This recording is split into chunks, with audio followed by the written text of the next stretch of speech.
and perform the way they did today, they were the man of the matches for me, the two centre-backs.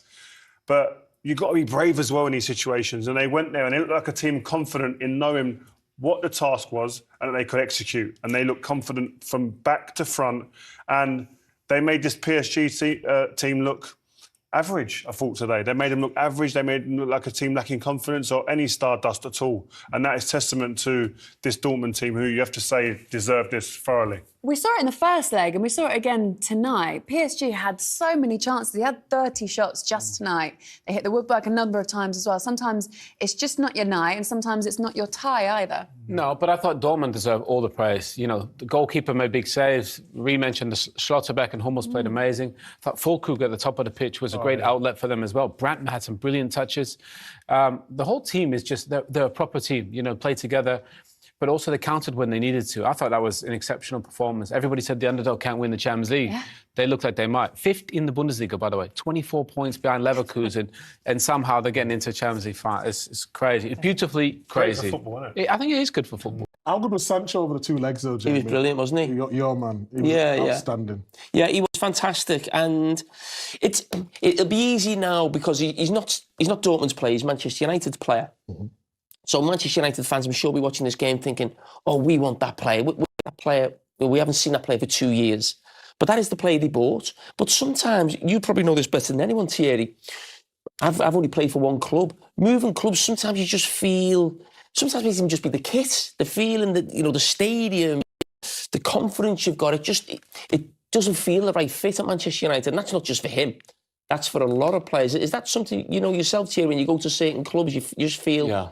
Yourself. It is not easy. Sometimes the shirt can be heavy, the expectation, the price tag, you know, languages. Obviously, when he went to United, I'm talking in general, he didn't have the problem of talking the language. But yeah, getting used to the town, getting used to something different. You know, people at times underestimate all those points. Having said that, you know, I'm not only talking here about Jadon Sancho and him at Man United, but there is something that I wanted to talk about, and I keep on saying it. Individual win your game, a team effort win your title. I don't care what people say, and the teams that are fighting go through usually in the Champions League. They do, and I'm gonna mention a guy, Mats Hummels. I mean, when he left Bayern Munich, everyone was like, he's done. That's it. Time over for him. And then, yes, we can talk about the league, and they're nowhere to be seen in the league. But he did compete against some of the best strikers in the world in that run. Mm-hmm. He held his ground really well. Not only he held his ground, he scored the goal that unsettled that tie. Mm-hmm. Not only him. And so you have to give him a lot of credit. Like, I would never have said, and I know that, you know, that he would have been playing at that level now, going back to Dortmund. And so you have to give teams that fight a lot of credit. And we often, and I will be honest, and I like it, talk about guys that can do step-overs. Talk about guys that can score bicycle kick and solo goals. But ultimately in football, if you don't fight as a team, you're going nowhere to win titles. And that's one of the most important things in football, and it'll always be the most important thing. And Dortmund showed us that. But Real Madrid too. And I know they're not through, but they fight their way in if they have to. That's very important if you want to win the Champions League. OK, I tell you what, let's go over to Paris for some live reaction from over there, because we've got Peter Schmeichel and Anita Jones over there for us. Listen, for Borussia Dortmund, return leg away from home in Paris, so they stopped PSG from scoring. How well handled was this game by Borussia Dortmund, do you two think? It was perfect. I mean, it was perfect over the two games. They...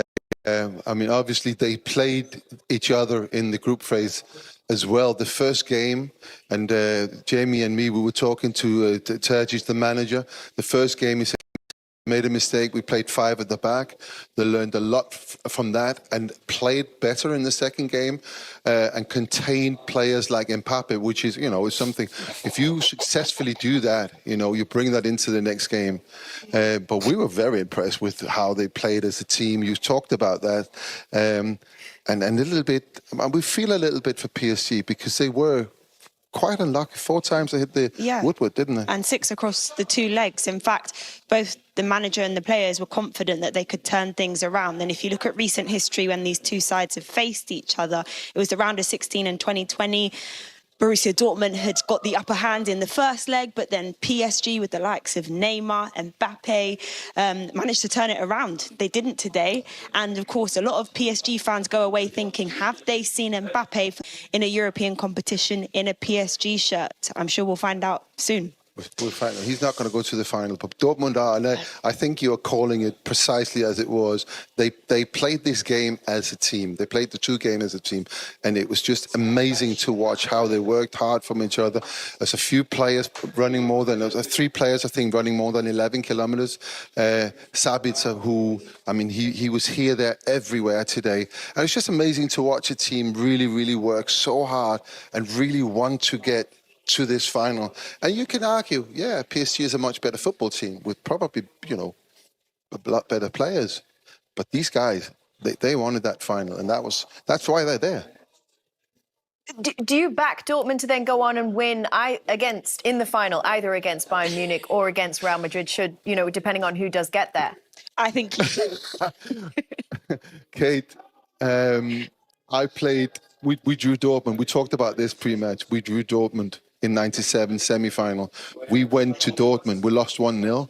PSG did the same this time. We then took them back to Old Trafford and lost 1-0. The same thing happened today, and they went on to win it. So there's every chance this team, you know, they're 1 win away from winning the Champions League. And I think regardless of who it is it Real Madrid or is it Bayern Munich, I think they have a shot. I don't know what about you. Yeah, big upset we've seen tonight. We saw it when you were playing as well. So you'd be, I guess, maybe a fool to not bet behind them, you know? Yeah, and then, my God, it's just, I mean, Jamie, obviously you were in the yellow wall on Wednesday. You understand how much this means for these fans. Well, I've heard so. I'm not sure. It's not confirmed, is it? But Peter, you seem a little bit subdued. We were all so excited last week after the first leg. They're actually through now. Show us a bit of energy. Celebrate with them. Get Jadon Sancho. No. Jamie, we've been told to be very, very quiet and not shout this time. And we are on the clock, as they say. You know, we've just been told no 2 ways interview and you have to behave. What I do when I'm here, I sort of kind of stroll away, go over to the other stations, get a little bit of information. As soon as I left our station, this is pre-match, the UEFA guys came and pulled me back. Don't you move away from there. You're on the, we're looking onto you. We are onto you. I think that's the expression. So we're not in the good naughty yet, list. but we'll get there. Don't worry. Yeah. I'm not there, but you might be. No, I'm not. There's always someone who ruins it for everybody, Peter. The players are coming in new, and we are getting some interviews. Are we staying on the line to see if that happens? No, we'll let you go.